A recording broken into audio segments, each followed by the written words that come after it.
क्या आप भी देखना चाहते हैं रोज हॉलीवुड मूवी? तो चैनल को सब्सक्राइब करें।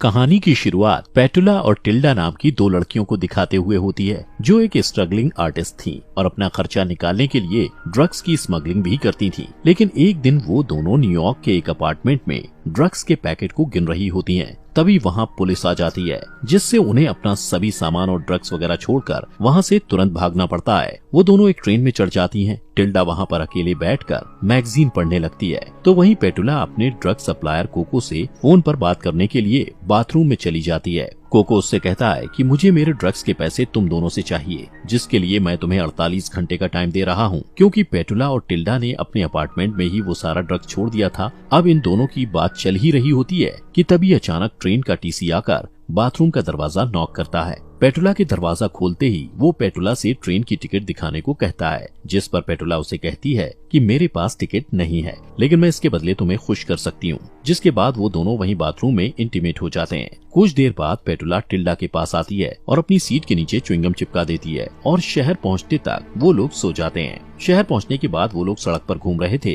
तभी सड़क के किनारे बैठा एक भिखारी उन्हें देखकर कहता है कि तुम दोनों हमेशा वापस आ जाते हो। टिल्डा और पेटुला उसे नजरअंदाज कर देते हैं और एक टैक्सी में बैठकर निकल जाते हैं। टैक्सी में वो लोग अपने बचपन की दोस्त डेफनी के बारे में बात कर रहे होते हैं जो अमीर और दिमागी तौर से अनस्टेबल होती है। वो लोग डेफनी का घर ढूंढकर वहाँ चोरी करने का प्लान बनाते हैं ताकि वो कोको को ड्रग के पैसे लौटा सकें। टिल्डा कहती है इसके लिए हमें डेफनी के साथ बचपन वाला गेम खेलना पड़ेगा जिसमें पेटुला डॉक्टर बनती थी और टिल्डा डेफनी की बेटी का रोल प्ले करती थी। ये सुनकर पेटुला अपने बचपन को याद करने लगती है जब वो ये गेम खेलते थे। पेटुला को शुरू से ही वो गेम पसंद नहीं था, लेकिन इसके अलावा उनके पास कोई और रास्ता नहीं था। इसलिए वो टिल्डा से कहती है कि डेफनी जो भी कहेगी हमें वो सारी बातें माननी पड़ेंगी। टिल्डा अपने दोस्त की बातों से सहमत नहीं थी, लेकिन कोई और ऑप्शन न होने की वजह से वो मान जाती है। इसके बाद सीन शिफ्ट होता है और डेफनी को अपने किचन में दिखाया जाता है जो बर्तन धोते हुए गुनगुना रही होती है। टिल्डा वहाँ आती है और उसे ऐसे मिलती है जैसे डेफनी उसकी माँ हो। डेफनी भी इस गेम को आगे बढ़ाते हुए टिल्डा से पूछती है कि आज तुम्हारा दिन कैसा गया। टिल्डा कहती है कि आज हमें स्कूल से जल्दी छुट्टी मिल गई और अब मुझे भूख लग रही है। डेफनी उसकी तरफ देखती है और फिर खाना बनाने लगती है। दूसरी तरफ पेटुला बाहर डॉक्टर बनके तैयार होती है। वो अपने सेल फोन को मेल बॉक्स में डाल देती है। इस गेम को खेलने के 3 रूल्स होते हैं। पहला, सबको गेम खेलना होगा। दूसरा, बाहर का कोई भी आदमी इस गेम में अलाउड नहीं होगा। और तीसरा, कोई भी इस गेम को बीच में छोड़कर नहीं जा सकता। सीन शिफ्ट होकर फिर से किचन में आ जाता है और डेफनी टिल्डा के लिए सैंडविच बनाकर सर्व करती है। तभी वो अचानक टिल्डा का हाथ पकड़कर कहती है कि तुम्हारे नाखून कटे हुए नहीं हैं और कितने गंदे हैं। डेफनी टिल्डा के दांत भी चेक करती है और कहती है कि डॉक्टर के पास चेकअप के लिए जाने से पहले तुम्हें ब्रश करना होगा। डेफनी जब वापस आती है तो टिल्डा को उसी पोजीशन में बैठा हुआ पाती है, इसलिए वो उसे डांटने लगती है। टिल्डा अपने नाखून काटने से मना कर देती है, जिससे डेफनी को गुस्सा आता है और वो एक कैंची से उसके नाखून काटने की कोशिश करती है कि तभी पेटुला डोरबेल बजाती है, जिससे टिल्डा बच जाती है। टिल्डा घबराकर मदद के लिए पेटुला के पास जाती है। पेटुला उसे नजरअंदाज करके एक्टिंग जारी रखने को कहती है। डेफनी पेटुला का वेलकम करती है और टिल्डा चेकअप कराने के लिए चुपचाप किचन में जाकर बैठ जाती है। पेटुला डेफनी से कहती है कि टिल्डा बिल्कुल ठीक है, लेकिन डेफनी को विश्वास नहीं होता। वो कहती है कि टिल्डा को 1 हफ्ते से खांसी है। इस पर टिल्डा खांसने लगती है और पेटुला उसे चेक करती है। डेफनी ये भी कहती है कि टिल्डा को चलने में कुछ परेशानी हो रही है। तब पेटुला एक हैमर लेकर टिल्डा के पैर में धीरे से मारती है, लेकिन इससे डेफनी खुश नहीं होती और वो सबको गेम का रूल बताती है। इस पर पेटुला ना चाहते हुए भी एक लोहे का हथौड़ा निकालती है और टिल्डा से माफी मांगकर उसके पैर में जोर से मारती है। टिल्डा दर्द से चिल्लाती है और उसके पैर से खून निकलने लगता है, जिससे डेफनी खुश हो जाती है। इसके बाद वो पेटुला को टिल्डा के पैर में टेप लगाने के लिए कहती है, लेकिन पेटुला कहती है कि मैं टेप लाना भूल गई हूँ। टिल्डा उन्हें रूल्स बताते हुए कहती है कि कोई भी गेम को बीच में छोड़कर नहीं जा सकता। इसके बाद रात को खाने में डेफनी फूलों से कुछ अजीब सा सूप बनाती है और टिल्डा और पेटुला को सर्व करती है। वो टिल्डा को कुर्सी से बांधकर वहाँ से थोड़ी देर के लिए चली जाती है। तब टिल्डा पेटुला से नमक देने के बहाने पास आने को कहती है। जब पेटुला उसके पास जाती है तब टिल्डा उसे कहती है कि हमारे पास पैसे लौटाने के लिए ज्यादा समय नहीं बचा है। इससे पहले कि पेटुला कुछ कह पाती, डेफनी वहाँ आ जाती है और पेटुला को अपने साथ गेस्ट रूम में ले जाती है और इधर टिल्डा बहुत ही बुरे हाल में होती है। कमरे में डेफनी पेटुला से कहती है कि तुम्हें यहाँ वापस देखकर मुझे बहुत खुशी हुई। दूसरी तरफ टिल्डा को एक भ्रम होता है और वो खुद को एक आईने के सामने कंघी करते हुए देखती है। वो उसी भ्रम में डूबी हुई अपने खाने को लंबे समय तक घूरती रहती है। उस रात पेटुला को कमरे का दरवाजा खुलने की आवाज आती है और उसे महसूस होता है कि कोई उसके कमरे में झांक रहा है। वो समझती है कि वो टिल्डा होगी, इसलिए वो कमरे से बाहर निकलकर किचन में चली जाती है, जहाँ उसे डेफनी दिखाई देती है। जो नींद की दवाई लेने के लिए पानी का गिलास भर रही थी। पेटुला वहाँ से जाने ही वाली होती है कि तभी डेफनी चाकू लेकर उसे डराती है। डेफनी उसे मेल डॉक्टर समझ के उसे किस करती है और उसके साथ जबरदस्ती इंटीमेट होती है। अगले दिन टिल्डा उस मेल बॉक्स को तोड़ने की कोशिश करती है, लेकिन तभी पेटुला उसे रोककर कहती है उसे कोई रूल नहीं तोड़ना चाहिए, वरना वो लोग पकड़े जा सकते हैं। फिर वो टिल्डा को बताती है कि रात को डेफनी ने उससे क्या करवाया था। वो दोनों इस बारे में बात करते हैं और हंसते हैं, लेकिन तभी टिल्डा कुछ अजीब सा बिहेव करने लगती है और उसे फिर से ड्रग्स की ओवरडोज की वजह से भ्रम होने लगता है। टिल्डा को अपने बचपन की एक बात याद आती है, जब टिल्डा और डेफनी के बीच लड़ाई हो गई थी। टिल्डा को नशे में मजे करते देखकर पेटुला को जलन होती है, इसलिए वो भी ड्रग्स लेकर वहाँ से चली जाती है। टिल्डा को नशे में अपना बचपन दिखाई देता है, जहाँ वो डेफनी के साथ गेम खेलने से मना कर देती है और दोनों के बीच लड़ाई हो जाती है। इस लड़ाई के बीच डेफनी को गलती से धक्का लगता है और वो ट्री हाउस से नीचे जमीन पर गिर जाती है। डेफनी को तुरंत हॉस्पिटल ले जाया जाता है। इधर सीगल नाम का एक जासूस टिल्डा और पेटुला से पूछताछ करता है, तो वो दोनों उससे झूठ बोलते हैं कि डेफनी ट्री हाउस से खुद गिर गई थी। सीगल उनसे पूछता है कि डेफनी ट्री हाउस से कैसे गिर गई, जिस पर पेटुला एक छोटी सी गुड़िया को नीचे गिराकर बताती है कि डेफनी ऐसे नीचे गिरी थी।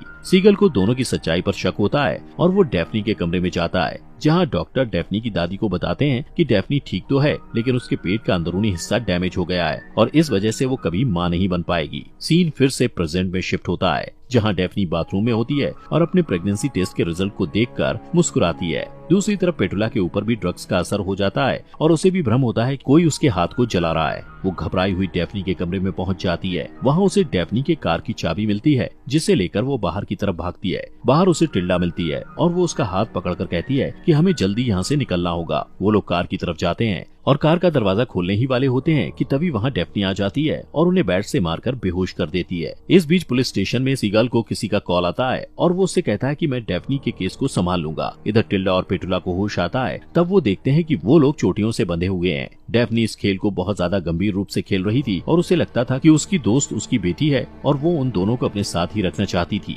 टिल्डा और पेटुला खुद को आजाद करने की कोशिश करते हैं, पर तभी कोई मेन डोर पर आता है। डेफनी दरवाजा खोलती है और उसे सामने सीगल खड़ा दिखाई देता है, जो उससे कहता है कि तुम्हारे पड़ोसियों ने शिकायत की है कि यहाँ से उन्हें किसी के चिल्लाने की आवाज आ रही है। डेफनी झूठ बोलती है कि वो अपने नए इलाज की प्रैक्टिस कर रही थी। इस बात से सीगल को शक होता है और वो चारों तरफ नजर दौड़ाता है। वो देखता है कि डेफनी के घर की छत से वाटर लीक हो रहा है। इस बहाने से वो उस घर के अंदर आ जाता है और उसकी मौजूदगी से डेफनी परेशान हो जाती है। डेफनी उससे कहती है कि मैं अपने दादा दादी की मौत से अभी भी सदमे में हूँ, जिस पर सीगल भी शोक जताता है। इसके बाद सीगल जमीन में पड़ी हुई एक तस्वीर उठा लेता है, जिसमें टिल्डा, पेटुला और डेफनी की फोटो होती है। वो उसे देखकर पूछता है कि क्या तुम अभी भी इनसे बात करती हो? तब डेफनी कहती है कि मेरे दादा दादी का कहना था कि मेरा टिल्डा और पेटुला के साथ रहना ठीक नहीं है और मुझ पर उनका बुरा असर पड़ सकता है, इसलिए मैंने उनसे दूरी बना ली। हालांकि वो अपने दादा दादी की बातें नहीं मानती थी और उसे लगता था कि टिल्डा और पेटुला जीनियस हैं। वो सीगल से ये भी कहती है कि टिल्डा और पेटुला के फरार होने के बाद दुनिया उन्हें याद करेगी। इस बात से सीगल का शक बढ़ जाता है, क्योंकि टिल्डा और पेटुला को फरार हुए कुछ ही समय हुआ था और सरकार उन्हें ढूंढ रही थी। वो डेफनी से पूछता है कि तुम्हें टिल्डा और पेटुला के फरार होने के बारे में कैसे पता चला,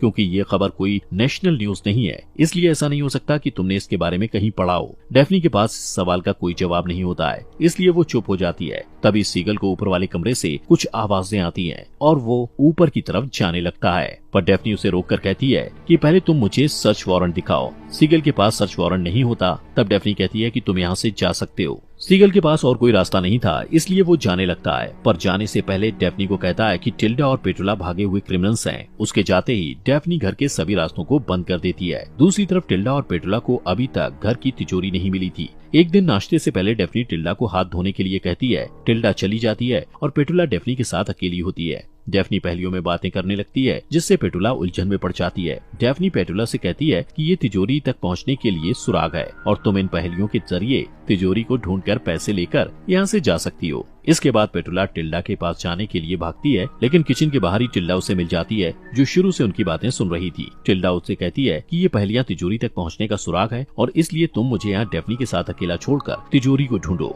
इसके बाद पेटुला एक खिड़की से देखती है कि गजेबो यानी छत के साथ बनी हुई छोटी सी इमारत में 3 औरतों वाली एक छोटी सी मूर्ति है। जब वो उसे देखने के लिए जाती है तो मूर्ति के नीचे उसे एक पहेली मिलती है, जिसके बाद वो वापस घर में आ जाती है और घर की छत पर बने क्रैक का पीछा करते हुए कमरे में पहुंच जाती है। फिर वो कमरे के सारे पर्दे लगा देती है और उसे आईने में अगला सुराग मिलता है। इस तरह वो तिजोरी तक पहुंच जाती है और जो नंबर उसे मूर्ति, आईने और कैलेंडर में मिले थे उससे वो तिजोरी खोल लेती है। उसे पैसे मिल जाते हैं और वो बहुत एक्साइटेड हो जाती है। इसके बाद पेटुला टिल्डा के कमरे में जाती है जो अपनी डायरी लिख रही होती है। पेटुला कहती है कि अब वो लोग यहाँ से निकल सकते हैं, लेकिन टिल्डा परेशान हो जाती है क्योंकि जब भी पेटुला भागने की कोशिश करती है डेफ्नी उसे पकड़ लेती है। पेटुला बहुत ज्यादा एक्साइटेड होती है, इसलिए उसे टिल्डा की परेशानी नजर नहीं आती। वो कहती है कि मेरे पास यहाँ से निकलने का बहुत अच्छा प्लान है। उस रात पेटुला और टिल्डा अपना सामान लेकर डेफ्नी के घर से निकल जाते हैं और किसी से लिफ्ट लेने की कोशिश करते हैं, लेकिन कोई भी वहाँ नहीं रुकता। पेटुला को गुस्सा आता है और वो टिल्डा पर चिल्लाकर कहती है कि तुम मेरी बिल्कुल मदद नहीं कर रही हो। इस बात पर दोनों के बीच बहस शुरू हो जाती है और इस बीच डेफ्नी वहाँ आकर पेटुला को कार से टक्कर मार देती है। कुछ समय बाद पेटुला को होश आता है और वो खुद को व्हील चेयर में बंधा हुआ पाती है। यहाँ पता चलता है कि डेफ्नी उसे यहाँ से जाने नहीं देना चाहती थी। डेफ्नी पेटुला को एक कमरे में लेकर जाती है और टिल्डा को एक पिंजरे में बंद कर देती है। वो पेटुला से कहती है कि मुझे अचानक याद आया कि कैसे मैंने अपने दादा दादी को जहर देकर मार दिया था, क्योंकि वो मुझे केयर टेकर रखने के लिए बार बार फोर्स कर रहे थे, जिससे मैं परेशान हो गई थी। उन दोनों को सजा देने से पहले वो पेटुला को एक डरावनी सी मुस्कान के साथ देखती है, जिसे देखकर टिल्डा डर जाती है। इस बीच वो भिखारी जो टिल्डा और पेटुला से पहले मिल चुका था सीगल के पास जाता है और उससे कहता है कि मैंने टिल्डा और पेटुला को कल देखा था। इस दौरान डेफ्नी टिल्डा और पेटुला को कहती है कि अब तुम लोग यहाँ से जा सकते हो, लेकिन पुलिस तुम्हें ढूंढ रही है। फिर वो उनका मजाक उड़ाते हुए कहती है कि तुम्हारे शरीर के निशान की वजह से सरकार तुम्हें पहचान भी नहीं पाएगी। लेकिन अचानक डेफ्नी को गुस्सा आ जाता है और वो दोनों को अपने बच्चे के लिए कमरा साफ करने को कहती है। टिल्डा उसे सच्चाई बताते हुए कहती है कि तुम प्रेग्नेंट नहीं हो क्योंकि तुम माँ नहीं बन सकती हो, पर डेफ्नी कहती है कि मैं बच्चे को अपने पेट में लात मारते हुए महसूस कर सकती हूँ। टिल्डा उससे पूछती है कि तुम्हारे बच्चे का बाप कौन है। डेफ्नी कहती है कि डॉक्टर इसका बाप है। ये सुनकर टिल्डा अपनी हंसी पर काबू नहीं कर पाती, लेकिन पेटुला एक्टिंग करते हुए डेफ्नी को कहती है कि तुम्हारे बच्चे का इस दुनिया में आने का टाइम हो गया है, इसलिए तुम्हें ऑपरेशन की जरूरत है। इसके बाद वो दोनों डेफ्नी को मेडिकल रूम में ले जाकर मेडिकल टूल से उसकी जान लेने की कोशिश करते हैं, लेकिन तभी वहाँ सीगल पहुँच जाता है और टिल्डा और पेटुला को रोकते हुए अपने हाथ सिर के पीछे करके खड़े रहने के लिए कहता है। लेकिन तभी डेफ्नी उठ जाती है और सीगल पर पीछे से वार कर देती है और टिल्डा भी उसे मारने लगती है, जबकि पेटुला खून से लथपथ सीगल को हाथ लगाने से मना कर देती है और एक हथौड़े से उसे मार देती है। इसके बाद वो लोग सीगल की बॉडी को डेफ्नी के बगीचे में गाड़ देते हैं और उसकी कार को तालाब में डुबो देते हैं। इसके बाद वो लोग घर वापस आ जाते हैं और नहाने के बाद उनके सारे घाव अपने आप ही गायब हो जाते हैं। पेटुला बाथरूम में डांस करते हुए मन ही मन गुनगुनाती है। इसके बाद वो अपने चेहरे को इतना शेव करती है कि उसके चेहरे से खून निकलने लगता है। दूसरी तरफ टिल्डा और डेफ्नी माँ बेटी की तरह एक्टिंग करते हैं। टिल्डा खड़ी होती है और सामने की तरफ झुकती है। डेफ्नी भी ऐसा ही करती है और उन्हें देखकर ऐसा लगता है जैसे उन्होंने कोई परफॉर्मेंस खत्म किया हो। इसके बाद वो तीनों बगीचे में जाते हैं जहाँ टिल्डा खेलती है और पेटुला और डेफ्नी उस पर नजर रखते हैं। इतने में डेफ्नी पेटुला को अकेला छोड़ के चली जाती है। पेटुला को पता चलता है कि वो वहाँ अकेली है, तो वो गजेबो की तरफ चली जाती है जहाँ उसे खून से लथपथ सीगल दिखाई देता है और वो उसे देखकर डर जाती है। वो जब इस बारे में टिल्डा और डेफ्नी को बताती है तो वो दोनों उस पर हंसने लगते हैं। फिर वो लोग घर वापस आ जाते हैं और तभी पेटुला देखती है कि उसका मेल बॉक्स खुला हुआ है जिसमें वही गुड़िया रखी हुई थी जो उसने बचपन में सीगल को दिया था। इन सब से कंफ्यूज होकर पेटुला उस जगह पर जाती है जहां उन लोगों ने सीगल की बॉडी को दफनाया था। वो उस जगह को खोदती है, लेकिन वहां उसे सीगल की बॉडी नहीं मिलती। इसके बाद वो फ्रस्ट्रेट होकर वापस घर आकर सोफे पर बैठ जाती है। वो सोफे के नीचे देखती है कि वहाँ उसी तरह की च्युइंगम चिपकी हुई है जैसा उसने ट्रेन की सीट के नीचे चिपकाया था और वहाँ उसी तरह बहुत सारे च्युइंगम चिपके हुए थे। उसे वहाँ टिल्डा की डायरी मिलती है जिसमें वो सब कुछ लिखा होता है जो अब तक उनके साथ हुआ था। तभी वहाँ डेफ्नी आ जाती है और कहती है कि अच्छा हुआ जो तुम्हें ये डायरी मिल गई, शायद अब तुम ये गेम छोड़कर भागोगी। वो कहती है कि तुम हमेशा गेम्स छोड़कर चली जाती हो और जब वापस आती हो तो तुम्हें कुछ भी याद नहीं रहता। डेफ्नी उसे अपने हाथ देखने को कहती है जिसमें कुछ निशान होते हैं जो ये बताते हैं कि हर बार गेम छोड़कर जाने पर उसके हाथ पर एक निशान बनाया गया था। पेटुला डर कर टिल्डा से मदद मांगती है जो उसे बताती है कि ट्रेन वाली घटना से लेकर अभी तक जो कुछ भी हुआ है वो असली नहीं बल्कि गेम का ही हिस्सा था। पेटुला रोने लगती है और टिल्डा उससे कहती है कि हमें ये घर छोड़कर जाने की कोई जरूरत नहीं है क्योंकि हमें जिन चीजों की जरूरत है वो सब कुछ यहाँ पर है। यहाँ सच का खुलासा होता है और टिल्डा पेटुला की तरफ हाथ बढ़ाती है जिसे पेटुला थाम लेती है। इसके बाद एक ट्रेन वाले खिलौने को दिखाया जाता है जो वही ट्रेन होती है जिसमें टिल्डा और पेटुला बैठे थे। उन तीनों को पेंटिंग करना भी बहुत पसंद होता है और वो सीगल की ड्राइंग बनाकर उसे इमेजिन करते हैं। इसका मतलब सीगल नाम का कोई जासूस असलियत में नहीं था। इसके बाद वो तीनों खुदकुशी करने का फैसला करते हैं। कोई अपनी कलाई की नस काट कर, कोई छत से लटक कर, तो कोई जहर खाकर अपनी जान दे देता है। लेकिन ये सब भी उनके गेम का ही हिस्सा होता है, जहाँ उनके गेम का दूसरा राउंड खत्म होता है। सीन फिर से शिफ्ट होता है और एक बूढ़ी डेफनी को दिखाया जाता है जो गुनगुनाते हुए बर्तन धो रही होती है कि तभी कोई झुर्रियों वाला हाथ डोरबेल बजाता है। टिल्डा वहाँ आती है और डेफनी से ऐसे मिलती है जैसे वो उसकी माँ हो। यहाँ पता चलता है कि वो लोग कई सालों से ये गेम खेल रहे थे। टिल्डा, पेटुला और डेफनी मजे के लिए बचपन में ये खेल खेला करते थे, लेकिन जैसे जैसे वो तीनों बड़े होते गए उनकी ये कल्पना उनके लिए असलियत में बदल गई। पेटुला हमेशा इस गेम को छोड़कर जाना चाहती थी, लेकिन कोशिश करने के बाद भी उसे गेम को आखिर तक खेलना ही पड़ता था, जिससे पता चलता है कि अब वो तीनों इस गेम से असली दुनिया में कभी वापस नहीं आ सकते थे, क्योंकि वो तीनों इस गेम में पूरी तरह डूब चुके थे। आखिर में वो तीनों अपने बचपन को पूरी तरह अपना लेते हैं और खुद को अपने बनाए हुए दीवार में कैद कर लेते हैं। दोस्तों, हमारे फॉक्स एक्सप्लेनर चैनल को सब्सक्राइब करना मत भूलना।